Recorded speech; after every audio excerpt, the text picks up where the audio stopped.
Layer skin hair and laser clinic లో latest టెక్నాలజీతో laser hair removal, anti ageing and hair fall issues కి advance treatments అన్ని ఇక cost గురించి వరి అవ్వాల్సిన అవసరం లేకుండా అందిస్తున్నారు. ఇంకా మీ కాన్ఫిడెన్స్ ని తిరిగి తెచ్చుకోండి. Get your free consultation now. Telugu వారి నంబర్ 1 చాయిస్ తెలుగు మ్యాట్రిమోనీ. రాజధాని బిల్లుపై జగన్ వింత కామెంట్స్.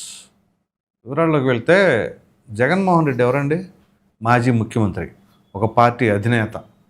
మరి అటువంటి జగన్మోహన్ రెడ్డి మాట్లాడేటప్పుడు ఏది మాట్లాడాలి, ఎంతవరకు మాట్లాడాలి, అది కరెక్టా రాంగా, ఇవన్నీ క్రాస్ చెక్ చేసుకోవాలి కదా.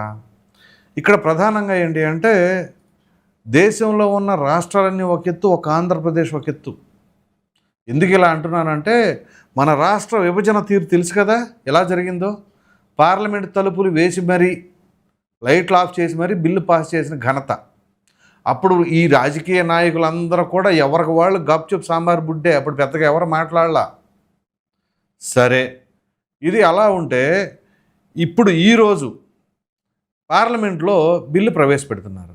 పార్లమెంట్లో బిల్లు ప్రవేశపెట్టేటప్పుడు ఏం చేయాలండి? కరెక్ట్గా బిల్లు ప్రవేశపెట్టే సమయంలో ఇక్కడ ప్రెస్ మీట్లా. ఎందుకని? ఆయనకు సంబంధించిన వాళ్ళు, ఆ పార్టీని ఆచరించే వాళ్ళు, ఫాలో అయ్యే వాళ్ళు అందరూ కూడా ఆయన ప్రెస్ మీట్లో ఉండాలి, అక్కడ ఎంగేజ్ అయిపోవాలి. ఇక్కడ బిల్లు సంగతి ఏం పట్టించుకోకూడదు అనమాట. అసలు మన రాష్ట్రానికి ఏం చేయాలనుకుంటున్నారు? రాజధాని వద్దా ఏంటి? ఇప్పుడు ఆయన చేసిన వింత కామెంట్స్ ఏంటో చెప్తా. ప్రధానంగా రాజధాని అనే పదం అసలు రాష్ట్రానికి ఉండదు, దేశానికే ఉంటుంది అని చెప్పేసి అన్నారు. పోనీ ఆయన మాటకే వద్దాం. రాజధాని అని కాదు, మామూలుగా ఒక పట్టణం, ఒక నగరం అనేది ఉంటుంది. దాన్ని క్యాపిటల్గా మనం పిలుచుకుంటూ ఉంటాం, కానీ అది క్యాపిటల్ కాదు అనేది ఓకే, రైట్. మరి అటువంటప్పుడు జగన్మోహన్ రెడ్డి అధికారంలో ఉండగా 3 రాజధానులను ఎలా మాట్లాడాడు? 3 రాజధానులు, ఒక రాజధాని అనే పదమే లేదు రాజ్యాంగబద్ధంగా, దేశానికే ఉంటుంది రాజధాని అని చెప్పేసి అన్నప్పుడు మరి 3 రాజధానులు అనే పదం ఎందుకు వాడారు జగన్మోహన్ రెడ్డి గారు? అప్పుడు గుర్తులేదా? అప్పుడు తెలియదా? జనాలకు ఏమైనా మతిమరుపు అనుకుంటున్నారా?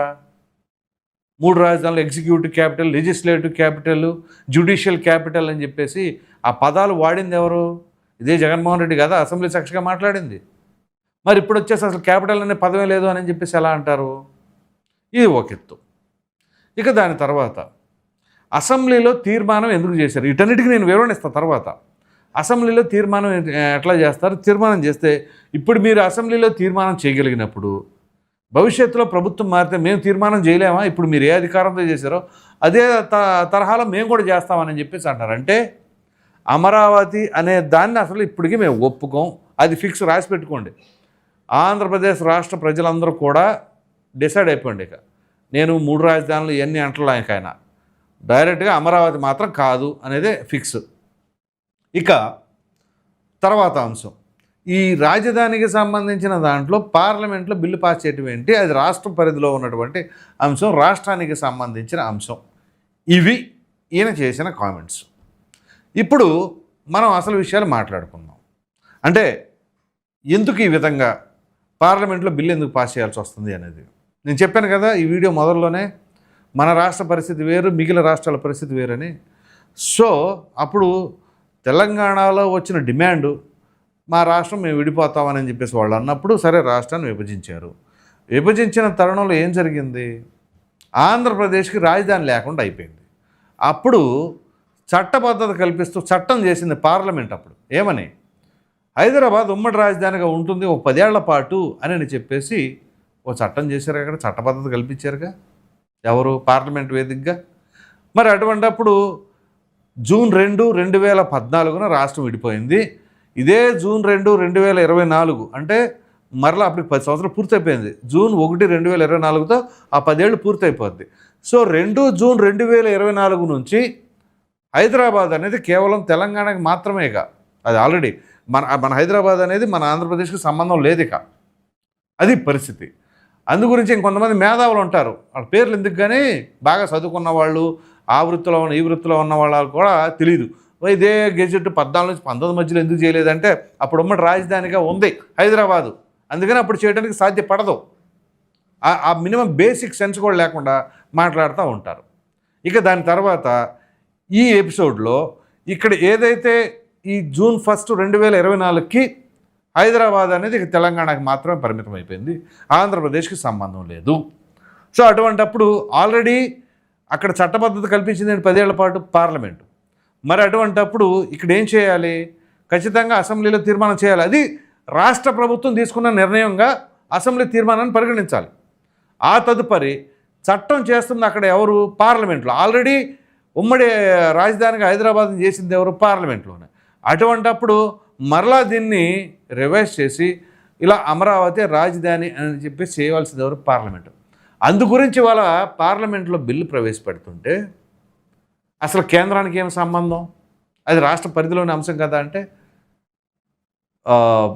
ఏంటది? Reorganisation act, AP reorganisation act ఏంటి అక్కడ?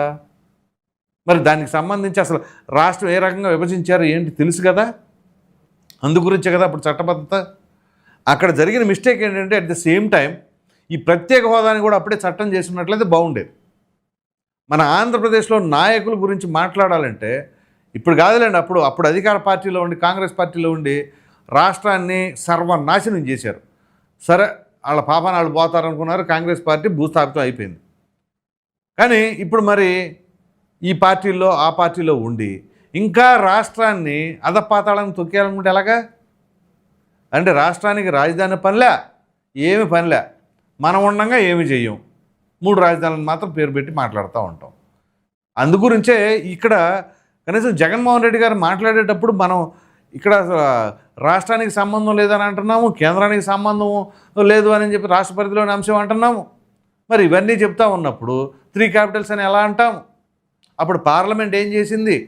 అందుగురించే కదా మరలా ఇప్పుడు కేంద్రంలోని అందుగురించే కదా ఇప్పుడు కేంద్ర ప్రభుత్వం ఈ విధంగా చేయాలి అని చెప్పేసి కోరుకున్నది. మరి ఇవన్నీ మర్చిపోయా, లేకపోతే ఇవన్నీ కావాలనో ఎలా మాట్లాడుతున్నారు? చివరికి ఒకటి మాత్రం క్లియర్ అండి, వైసీపీ కానీ జగన్మోహన్ రెడ్డి కానీ ఒకటే ఫిక్స్ అయ్యారు, ఇక ఆంధ్రప్రదేశ్కి అమరావతి అనేది రాజధానిగా ఉండకూడదు అనేది వాళ్ళు ఫిక్స్ అయిపోయారు. కాబట్టి ఇక అంతిమంగా నిర్ణయించవలసింది ఎవరు? ప్రజలే. ఇవాళ కాదు, రేపైనా ఎల్లుండైనా ఎప్పుడు ఎన్నికలు వచ్చినా అది అంత క్లియర్ కట్గా చెబుతుంటే మీరు అసెంబ్లీలో తీర్మానం చేసినప్పుడు రేపు ప్రభుత్వం మారితే మేము అసెంబ్లీలో తీర్మానం చేస్తే చల్లదా ఏంటి అని చెప్పేసి అంటున్నారంటే వీళ్ళు ఖచ్చితంగా దీనికి మళ్ళీ వ్యతిరేకంగా చేయాలనే ప్లాన్లోనే ఉండారు. అందుగురించి కదా చట్టబద్ధత కల్పించాలనేది. ఈ చట్టబద్ధత కావాలి, ఇలా కల్పించాలి అని అనుకుంటే ఇప్పుడు చంద్రబాబు నాయుడు గారు హయాంలో 7 ఏళ్ళు హయాంలో ఏం చేశారు, ఏమి నిర్మించారు అని చెప్పేసి అంటున్నారు. ఏమి నిర్మించారు, ఏమేం చేశారు అని అంటే అక్కడ 5 ఏళ్ళు 7 ఏళ్ళుగా చూడాల్సింది. ప్రభుత్వం ఎప్పుడు ఏర్పడింది? 14లో. ఆ తదుపరి కమిటీ వేసి ఎక్కడ రాజధాని అని చెప్పేసి నిర్ణయించి ఆ కమిటీ చెప్పిన తర్వాత భూసేకరణ చేయడానికి ఎంత సమయం పట్టింది అవన్నీ లెక్కేసుకోవాలి కదా. ఇవేమి లెక్కేయకుండా డైరెక్ట్గా 7 సంవత్సరాలు చేశారు. 7 సంవత్సరాలు ఎన్ని బిల్డింగ్లు కట్టారు, ఏం కట్టారు అని అంటే వాళ్ళు ఎన్ని బిల్డింగ్లు కట్టారో ఏం కట్టారో, ఇప్పుడు హైకోర్టు ఎక్కడుందో, అసెంబ్లీ సమావేశాలు ఎక్కడ జరుగుతున్నాయి, అలాగే సెక్రటేరియట్లో ఉద్యోగస్తులు ఎక్కడున్నారు, ఇవన్నీ తెలుసు కదా. మరి మనమేమో ఒకటి కట్టడం సంగతి ప్రక్కన పెట్టాం, ప్రజావేదికను కూల్చేసాం కదా. అసలు మనకి ఎక్కడ నైతిక హక్కు ఉంది అడగడానికి ఏమి నిర్మించారని చెప్పేసి? ఇంకొకళ్ళు ఎవరో మాట్లాడుతున్నారు, కొడతానికి సోడాలు లేవంట. మరి తెలిసిన వాళ్ళు ఎవరన్నా పెట్టుకోమని వ్యాపారం అక్కడ బడ్డీ కొట్టు నడుచుద్ది కదా వ్యాపారం బాగానే.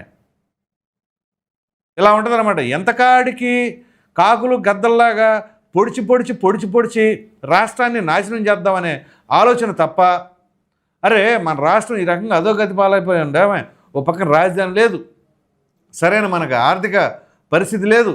ఇట్లాంటప్పుడు ఎట్లగొట్ల అప్పో చేసి ఎవరో వాళ్ళు నిర్మిస్తున్నారు. మనం కనీసం దానికి మద్దతు తెలపకపోయినా కనీసం దానిపైన నెగిటివ్ కామెంట్స్ చేయకుండా ఉండాలి అనే సెన్స్ కూడా లేకుండా ఎవరు పడితే వాళ్ళు ఇంకా ఆ రకంగా మాట్లాడుతూ ఉంటే ఈ పొరుగు రాష్ట్రాలు ఎలా మాట్లాడతాయండి? పెట్టుబడిదారులు ఏమనుకోవాలి ఇక? సో వీళ్ళు ఎలా ఉంటుందంటే మన ఇంట్లో ఎవరైనా సరే కొంచెం ఇదిగా ఉన్న వాళ్ళని వాళ్ళ వీక్నెస్లను ఆ లోటుపాట్లను వీళ్ళే ఎండగట్టి బయట పెడుతున్నట్టు ఉందన్నమాట. ఏం చెప్పాలి ఇంకా? ఇంత చిన్న వంతున ఉంటుంది, అంత ఇది ఉంటుంది, అది ఇది ఉంటుంది అని మాట్లాడుతూ ఉన్నారు. సో నిర్మాణాలు జరగాలి. సో మీరు కన్స్ట్రక్టివ్గా మాట్లాడండి. సో మీరు అప్పుడు ఇలా చేశారు లేదా స్క్వేర్ ఫీట్కి ఎంత ఎలా చేస్తున్నారని చెప్పేసి అంతవరకు బాగుంటుంది. కానీ మీరు 7 ఏళ్లలో ఏం చేశారు? 7 ఏళ్ళు ఎలా కన్సిడర్ చేస్తారండి? అసలు మీరు చేసిన ఘనకార్యాలకి మీరు తీసుకున్న నిర్ణయాలకి మళ్ళీ జంగిల్ క్లియరెన్స్ అని చెప్పేసి దానికి కొంత సమయం, దానికి కొంత డబ్బు, అది ప్రజాధనం 37 కోట్ల రూపాయలు ఖర్చు చేయటం ఏమిటి ఇదంతా? అదేమంటే నేను ఇల్లు ఎక్కడే కట్టుకున్నా, మీరు ఎక్కడ ఉంటున్నారు, మీరు ఎక్కడ ఉంటున్నారు? మీరు ఇల్లు కట్టుకున్నారు రైట్, మీకు ఇల్లు ఎక్కడ లేదు? హైదరాబాద్లో లేదా, బెంగళూరులో లేదా? ఇప్పుడు తాడేపల్లి, రేపు ఇంకోసారి కట్టుకుంటారు. అక్కడ అనుకున్నారు విశాఖపట్నంలో ఏదో రుషికొండ అని, తీరా చూస్తే అబ్బే అది జగన్మోహన్ రెడ్డి గారు కాదు, అది ప్రభుత్వ భవనం అని చెప్పేసి అప్పుడు రోజా గారు మొదట్లో ఏమన్నారు, 7 కొండల స్వామి అక్కడ 2 కొండల మీద 7 కొండల మీద ఉంటే తప్పు లేదా, ఇక్కడికి వచ్చేసరికేమో జగన్మోహన్ రెడ్డి గారు రుషికొండ మీద ఉంటే తప్ప అని ఏకంగా వెంకన్న స్వామితోనే పోల్చిన ఘనత మన రోజా. ఆ రకంగా చేసి ఇవాళ నేను ఇక్కడ ఇల్లు కట్టుకున్నాను, ఇల్లు కట్టుకున్నావు రైటే, ఇల్లు కట్టుకుని ఏం చేశారు? ఆ ఇల్లు కట్టుకోవడానికి అక్కడ ఎంతమంది నిరుపేదలను ఖాళీ చేయించారు, వాళ్ళ పరిస్థితి ఏంటి, వాళ్ళతో కూడా నేను మాట్లాడా. వాళ్ళు బండబూతులు తిట్టుకుంటున్నారు, మేము కొన్ని దశాబ్దాలుగా ఉంటున్నాం, మమ్మల్ని ఖాళీ చేయించారని. తీసుకెళ్ళి ఎక్కడ మంగళగిరిలోని అటు ప్రక్కన ఆత్మూరు గ్రామానికి ఇంకా లోపల ఎక్కడో ఇల్లు ఇచ్చారు. అక్కడేమో పావులు జర్రులు అయ్యి అని చెప్పేసి వాళ్ళు అభద్రతాభావంతో కొట్టుకుంటున్నారు. అది పరిస్థితి. సో ఇల్లు కట్టుకున్న ఉపయోగం ఏముంది? అమరావతి రాజధాని కాదని చెప్పేసి అంటుంటే, ఇల్లు కట్టుకోకపోయినా ఇల్లే అమరావతి రాజధానికి ఉండాలని వీళ్ళు కోరుకుంటున్నారు. అది తేడా. సో ఇప్పుడు కట్టుకుంటున్నారు, అది వేరే విషయం. కానీ పదే రాజధాని పైన ఇలా విషం కక్కటం, ఇంకా బిల్లు సపోర్టు, ప్రతిదానికి సంబంధం లేకపోయినా వెళ్ళిపోయి తైకమంట సపోర్ట్ చేసుకుంటూ ఉంటారు బిల్లులు. ఇక్కడ మన రాష్ట్రానికి సంబంధించిన దానికి మాత్రం పొరపాటును కూడా అవసరంలా. ఇంకేం చెప్పాలండి? సో మీరు రాజకీయాలు ఎన్నైనా చేసుకోండి, కానీ రాష్ట్రాన్ని మాత్రం నాశనం చేయమంటే మీ రాజకీయ కారణాలతో అని చెప్పేసి సామాన్య ప్రజలు సైతం అల్లాడిపోతూ ఉన్నారు. ఇట్లాగే వాళ్ళు బయటికి చెప్పుకోవడానికి ప్లాట్ఫామ్ లేక. సో కాబట్టి ఇప్పటికైనా సరే ఖచ్చితంగా కొంచెం చిత్తశుద్ధితో రాష్ట్ర పట్ల, రాష్ట్ర ప్రజల పట్ల ఉండాలని చెప్పేసి అది కోరుకుందాం. ఇక మనం ఎంత తన్నుకులు ఆడినా ఏమి చేసినా కానీ ఇదిగో ఈ ప్రెస్ మీట్లో ఇట్లాంటి వ్యాఖ్యలు చేస్తూనే ఉంటారు. మరి మీరేమనుకుంటున్నారో అనే అభిప్రాయాన్ని కామెంట్లో తప్పకుండా తెలియజేయండి. Thank you.